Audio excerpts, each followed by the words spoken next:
the Idries Shah Foundation podcast. Practical Psychology for Today. Featuring the works of Idries Shah, voiced by David Ault.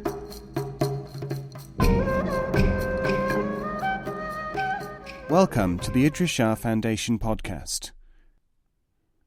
In this edition of the podcast, we will hear selections from the exploits of the Incomparable Mulla Nasrudin by Idries Shah. This audio has been made available by the Idries Shah Foundation. All I needed was time. The mullah bought a donkey. Someone told him that he would have to give it a certain amount of food every day. This he considered to be too much. He would experiment, he decided, to get it used to less food. Each day, therefore, he reduced its rations. Eventually, when the donkey was reduced to almost no food at all, it fell over and died. "Pity," said the mullah. "If I had had a little more time before it died, I could have got it accustomed to living on nothing at all."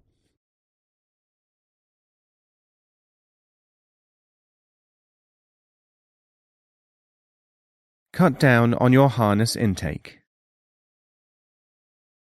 Visiting a sick friend, Nasrudin was just in time to see the doctor arrive. The man was in the house for less than a minute, and the speed of his diagnosis stunned the mullah. First, the doctor looked at the patient's tongue. Then he paused briefly. Then he said, "You have been eating green apples. Stop doing this. You will be well in a couple of days." Forgetting everything else, the mullah pursued the doctor out of the house. "Tell me, doctor," he panted. "Please, tell me how you do it." It was quite simple when you have experience to distinguish various situations," said the doctor. "You see, as soon as I knew that the man had a stomachache, I looked for a cause. When I got to the sick room, I saw a heap of green apple cores under the man's bed. The rest was obvious." Nasrudin thanked him for the lesson. The next time he was visiting a friend, it happened that the man's wife answered the door. "Mullah," she said, "we don't need a philosopher, we need a doctor. My husband has a stomachache." "Don't think that the philosopher cannot be a physician, madam," said Nasrudin, forcing himself into the presence of the patient. The sick man lay groaning on a bed.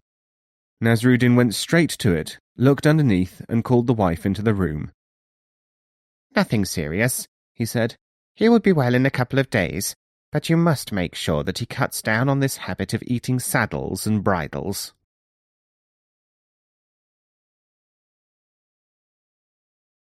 At court. Nasrudin appeared at court one day with a magnificent turban on his head. He knew that the king would admire it, and that as a consequence he might be able to sell it to him.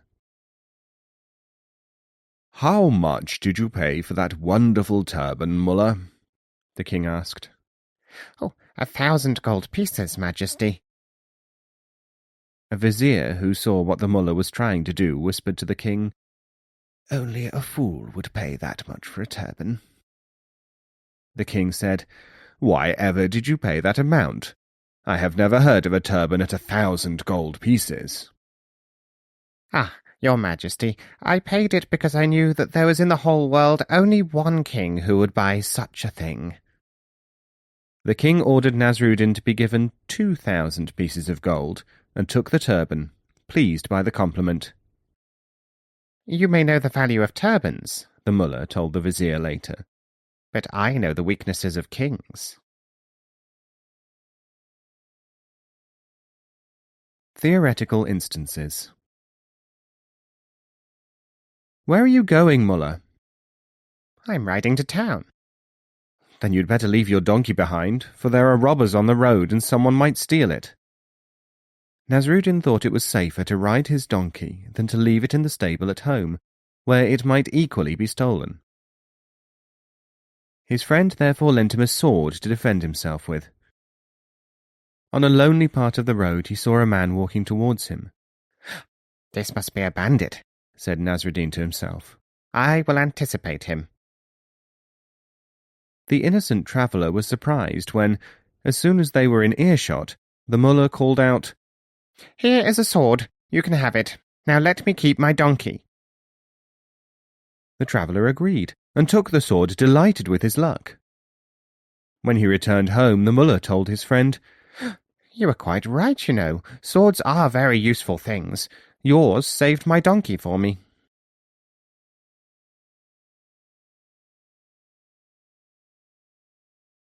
The pace of life. "Why can't we move faster?" Nasrudin's employer asked him one day.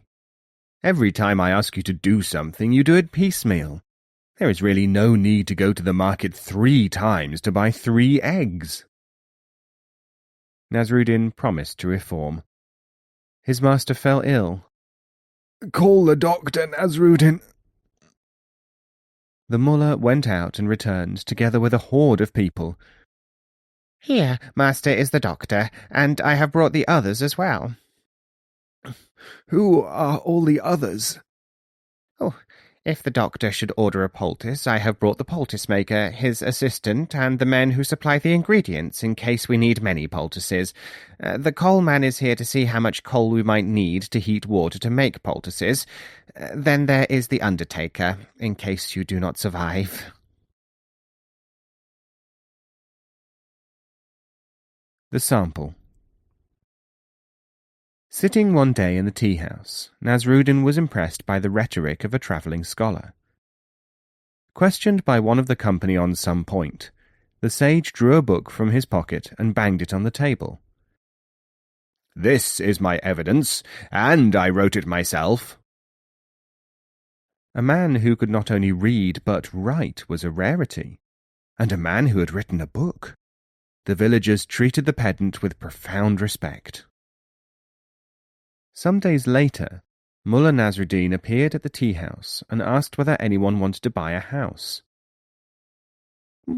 "Tell us something about it, Mullah," the people asked him, "for we did not even know that you had a house of your own." "Actions speak louder than words," shouted Nasrudin.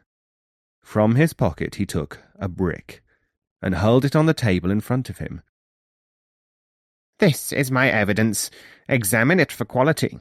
And I built the house myself."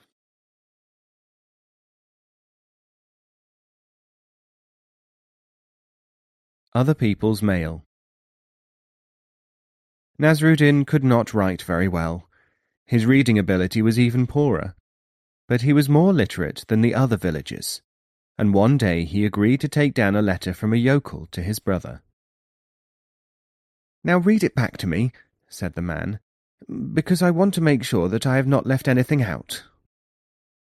The mullah peered at the scrawl. Finding that he could not get further than "my dear brother," he said, "I cannot quite make it out. I am not sure if the next words are no or work, and before or heart." "But this is terrible. Who is going to read it if you can't?" "My good man," said Nasrudin, "that is not my problem. My job is to write the letter, not to read it." "Besides," agreed the villager, completely convinced, "it is not addressed to you, is it?"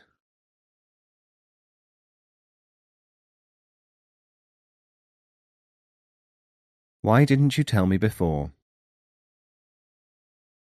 Nasrudin and a disciple were on the road.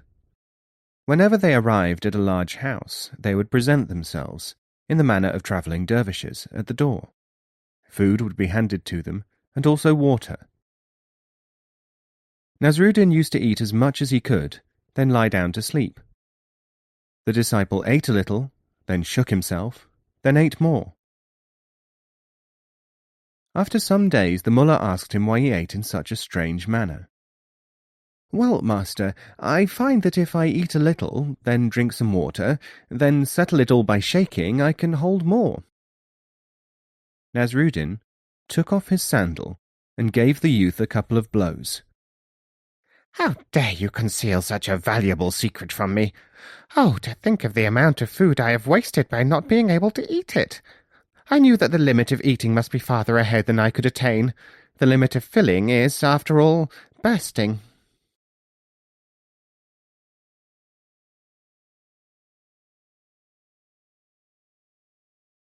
Supply and demand. His Imperial Majesty the Shah arrived unexpectedly at the tea-house where Nasrudin had been left in charge. The Emperor called for an omelette. "We shall now continue with the hunt," he told the mullah, "so tell me what I owe you." For you and your 5 companions, sire, the omelettes will be 1,000 gold pieces. The Emperor raised his eyebrows. "Eggs must be very costly here. Are they as scarce as that?" It is not the eggs which are scarce here, Majesty. It is the visits of kings.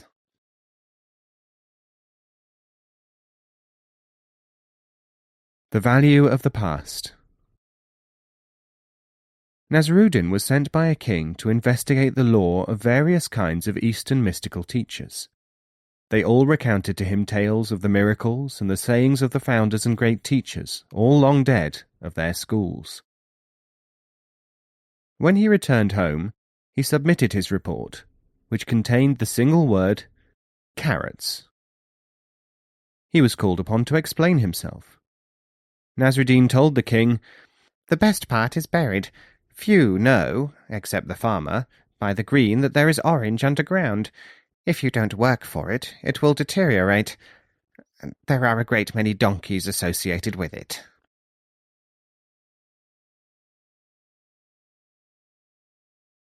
Aplomb.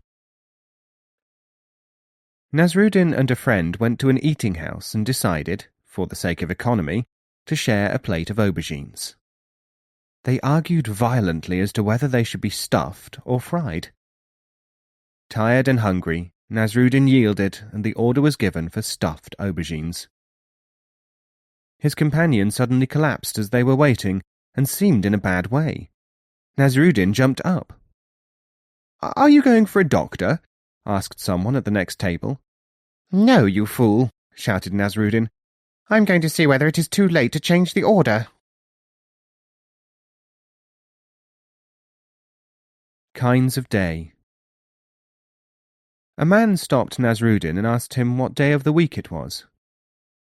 "Couldn't tell you," said the mullah. "I am a stranger in these parts. I don't know what days of the week they have here."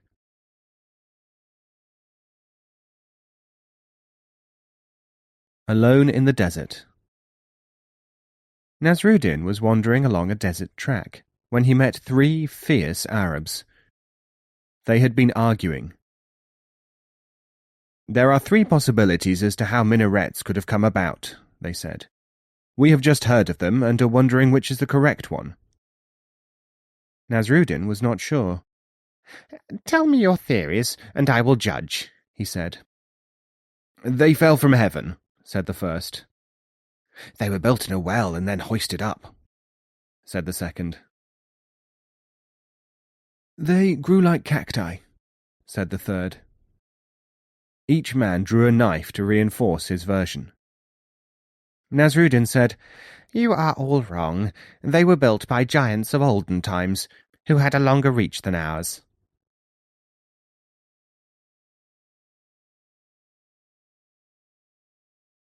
Maiden in distress. Nasrudin was strolling one summer evening past a walled garden, and decided to look over at what delights might be within. He climbed the wall, and saw a beautiful maiden in the embrace of a hideous monster, a deformed apparition, as it seemed to him. Without a second's pause, the chivalrous Nasrudin leapt into the garden, and put the beast to flight with a series of blows and curses. As he turned back to receive the lady's thanks, she struck him in the eye. 2 enormous servants seized the mullah and threw him back into the street, and then belaboured him. As he lay there, half insensible, he heard the woman crying hysterically for her lover, whom Nasrudin had frightened away. "There is no accounting for tastes," said Nasrudin. After that he cultivated a limp and wore an eye patch, but no maiden called him into her garden during his walks.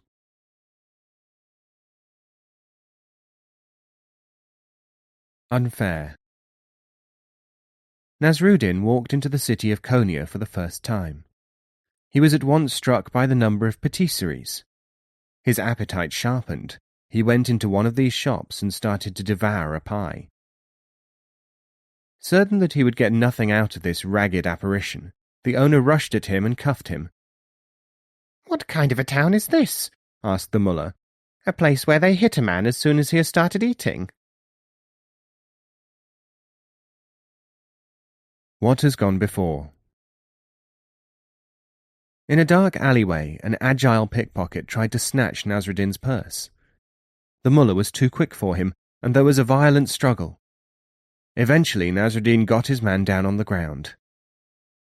At this moment, a charitable woman passing called out, "You bully! Let that little man get up and give him a chance."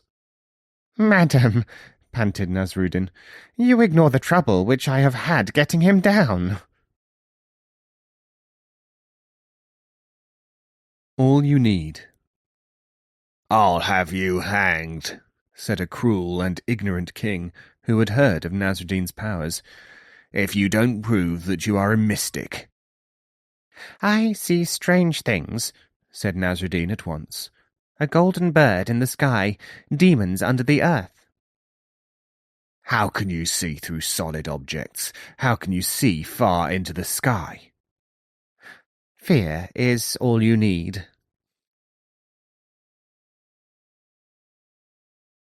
Why are we waiting?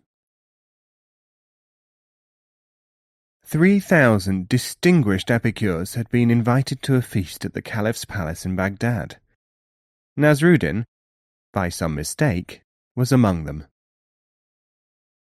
This was an annual event, and each year the main dish excelled that of the previous feast, because the caliphal reputation for magnificence had to be sustained and excelled. But Nasrudin had come only for the food.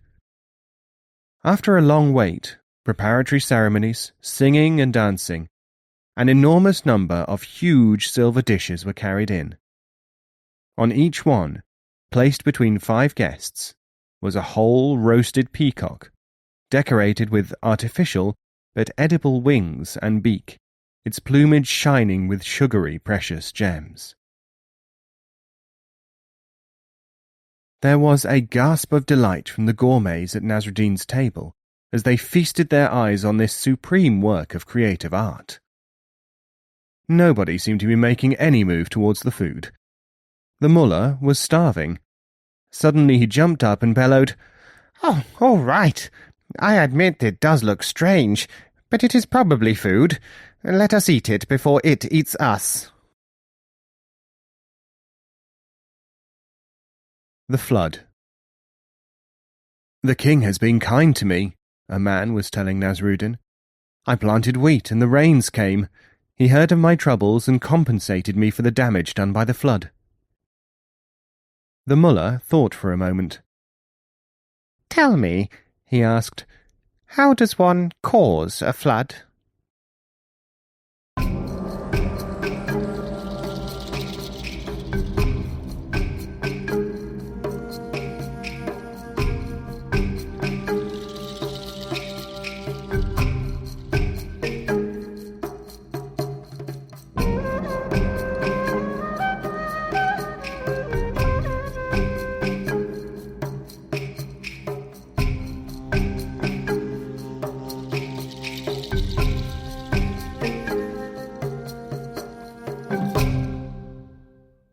This podcast is copyright 2016, the Idries Shah Foundation.